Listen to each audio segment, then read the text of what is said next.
Hoje o melhor e mais justo debate, os direitos da mulher durante a gestação, o parto e o pós-parto. Na rede pública, particular ou em casa, com analgesia ou sem, com outras intervenções medicamentosas e cirúrgicas, técnicas menos ou mais invasivas.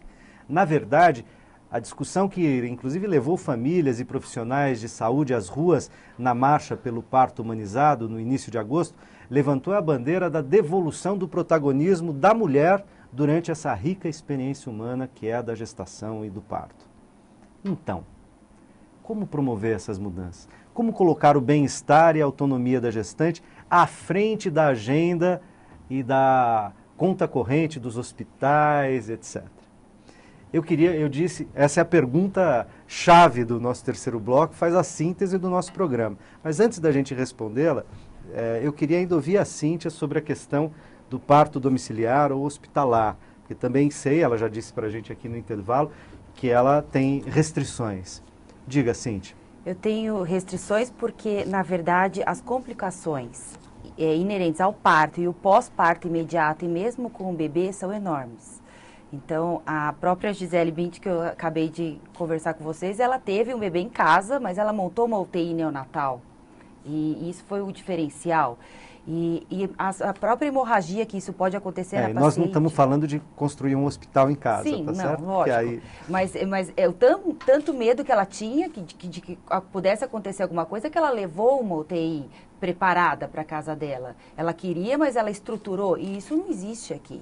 Então, por isso que eu sou a favor, sim, pelas próprias, de ter no hospital, pelas próprias condições locais. E se precisar de alguma coisa, tem um anestesista, tem um outro médico, tem uma UTI que precisa para a mãe, tem uma UTI que precisa para o feto e para o bebê. Então, isso daí é importante. Uhum. Então, ouvindo a Cíntia nesse aspecto, agora eu queria dizer, a questão talvez, no fundo, seja devolver o protagonismo para a mulher, para essa escolha, para a mulher e para o casal, né? Para a mulher, para os pais, enfim, mas sobretudo para a mulher. O protagonismo sobre a gestação e a decisão do parto e do pós-parto. Como fazer isso? O que a gente precisa andar? Para onde a gente tem que caminhar? Como que as políticas públicas, como que a cultura, como que as formações... Porque, veja, se há alguma disciplina, ou debates, ou seminários nas agências formadoras, né, nas universidades, que formam profissionais de saúde, todos eles, né? Médicos, enfermeiros, obstetras, fisioterapeutas, fonoaudiólogos, enfim, todos os profissionais de saúde que de algum modo estão ligados ali com um amparo à mãe e o bebê na primeira infância, alguns no momento do parto, da gestação e do parto e tal. Também as agências formadoras, também as universidades precisariam colocar esse debate em evidência, né? Acho que já existem algumas, mas ainda não está na cultura. O que fazer?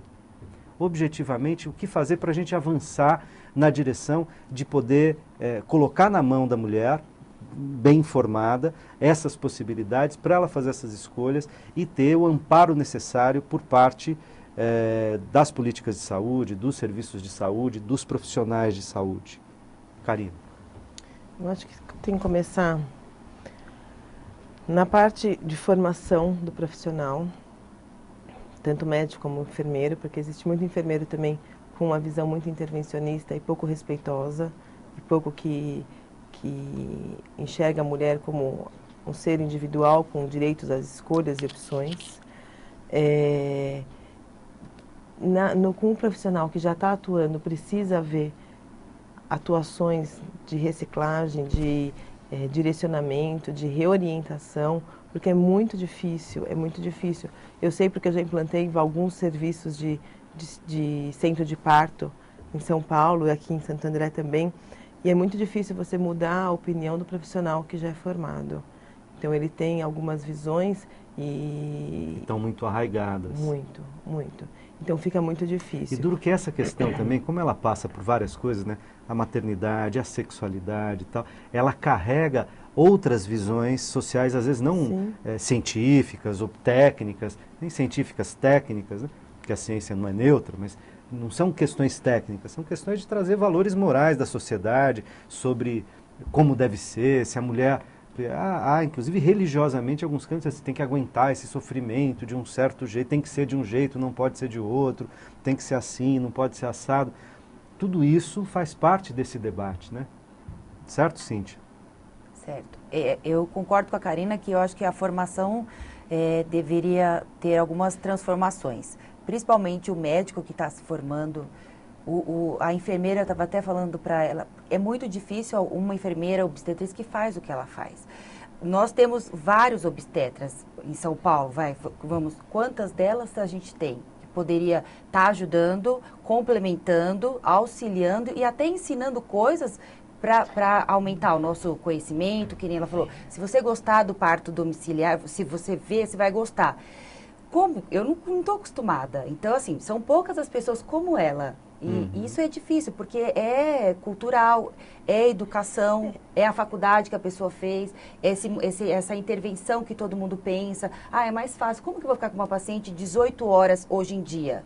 Vou largar o consultório, vou largar o outro, eu vou perder o plantão. As questões econômicas entram forte nesse... Forte. Eu tenho aqui algumas perguntas do telespectador, eu deixei para esse último bloco. Tem uma pergunta da Marina Celerges, que diz o seguinte, a pergunta dela é ótima, ela diz: qual deve ser a postura de uma gestante frente ao médico que se recusa a tentar um parto normal? Largar o médico.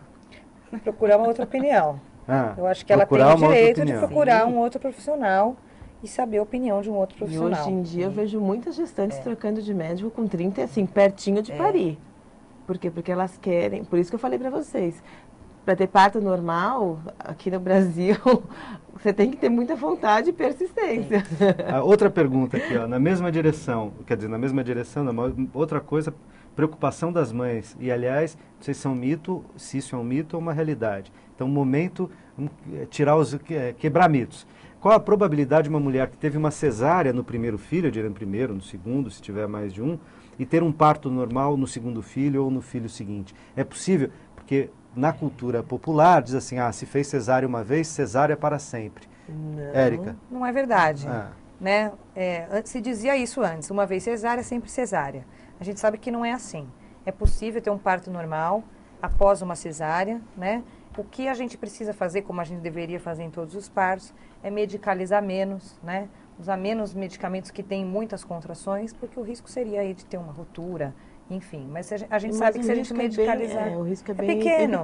E olha, esse ano eu já acompanhei alguns partos normais domiciliares pós-cesárea. Tá? Não foi nenhum nem dois, foram alguns. Então, é possível também a parto normal pós-cesárea domiciliar. Mas a cesárea pode, agora ao contrário, a cesárea pode criar complicações no sentido de outras gestações virem a termo por parto normal? Porque se existir esse mito tem algum fundamento? Quer dizer, ter feito cesárea em alguma medida pode atrapalhar um futuro parto normal em outra gestação? O que acontece é o seguinte, existe a cicatriz uterina, né? Nesse lugar o útero ele se torna menos irrigado, né? E é uma área muito fina do útero. Então, nessa região onde tem a cicatriz, você tem uma possível pequena, como ela disse, mas existe a chance de romper o útero nesse lugar. Uma vez rotura uterina, o risco de hemorragia, que a gente estava falando no intervalo, é maior. É um risco maior. Ele cresce. Mas como a Érica falou, existe um risco maior quando você usa drogas que estimulam o trabalho de parto, que é o caso da ocitocina. Então, se você usa um misoprostol ou uma ocitocina durante o trabalho de parto, o risco desse útero romper é maior. Aliás, você toca na questão do uso de medicamentos, a Érica acabou de falar também que a questão da medicalização também no campo do parto é um problema, na saúde inteira, né? Não é só aí, a gente vive um processo de saúde, uma medicina às vezes hipermedicalizada, né? Toma remédio para tudo, inclusive não só na medicina, na automedicação e assim por diante. Né? Eu não posso falar muito, porque quando tenho dor de cabeça, tomo. Hoje mesmo já tomei um analgésico de plantão, tá certo? Bom, mas o fato é que faz parte da nossa cultura, né? O que eu queria perguntar nessa direção é que, e a relação mãe-bebê? Quer dizer, o uso, porque eu fico pensando o seguinte, quer dizer, desde a gestação, a concepção, a imaginar ser mãe, portanto, antes mesmo de estar grávida, imaginar ser mãe, decidir ser mãe, e no caso pai, mas a gente é terceiro, né? Nós homens aqui somos terceiros, a mãe é que coloca a gente nesse jogo, inclusive, ela precisa nos apresentar o bebê, é no corpo dela e tal. Então, decidir ser mãe, imaginar ser mãe, viver a gestação com tudo o que isso significa, o momento do parto, de certa maneira, esse momento não é um momento muito fundamental para a relação entre a mãe e o bebê, para o próprio bebê. E aí, nesse sentido, isso também não seria um argumento a favor para dizer, olha, quanto menos gente intervindo, quanto menos medicamento, quanto menos bisturi tiver rolando ali, melhor para a relação, para o bebê, para a relação com a mãe e para o bebê, para o imaginário da mãe em relação a esse bebê, e ao mesmo tempo, essa coisa sintomática, eu diria, das mulheres hoje, no contemporâneo, muitas vezes falam, deixa eu olhar minha agenda, quero fazer cesárea para não poder voltar para o trabalho depois de amanhã, o que na verdade nem é verdade, uma cirurgia em geral a recuperação é mais longa, né?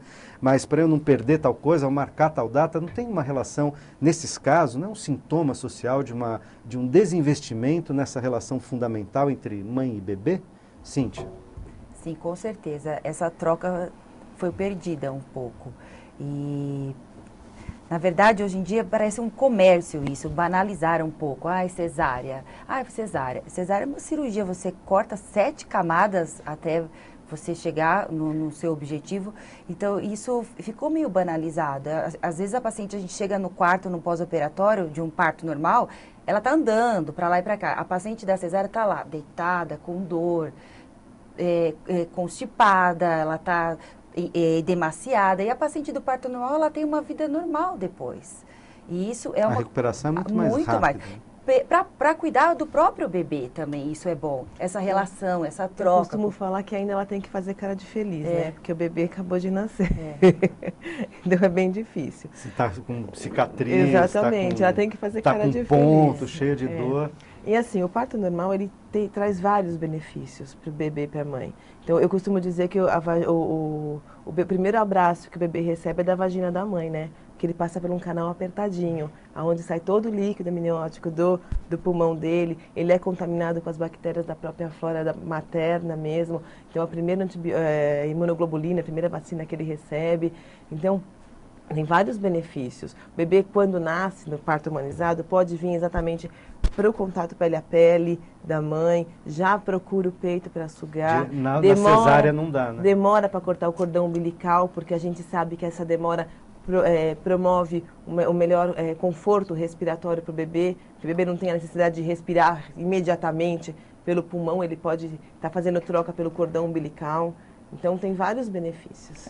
Não vou defender a cesárea de forma nenhuma, mas eu acho que essa questão do vínculo, a gente pode trabalhar mesmo na cesárea, né? Sim, claro, porque a cesárea em alguns casos será necessário. Se a gente dissesse, olha, a cesárea dificulta o vínculo, não é verdade. Mas a gente ouve muito falar isso, que a cesárea leva a depressão pós-parto, né? Isso não é verdade. A gente tem que trabalhar esse vínculo mesmo na cesárea. Então, se possível, colocar esse bebê em contato com a mãe ainda na sala de parto.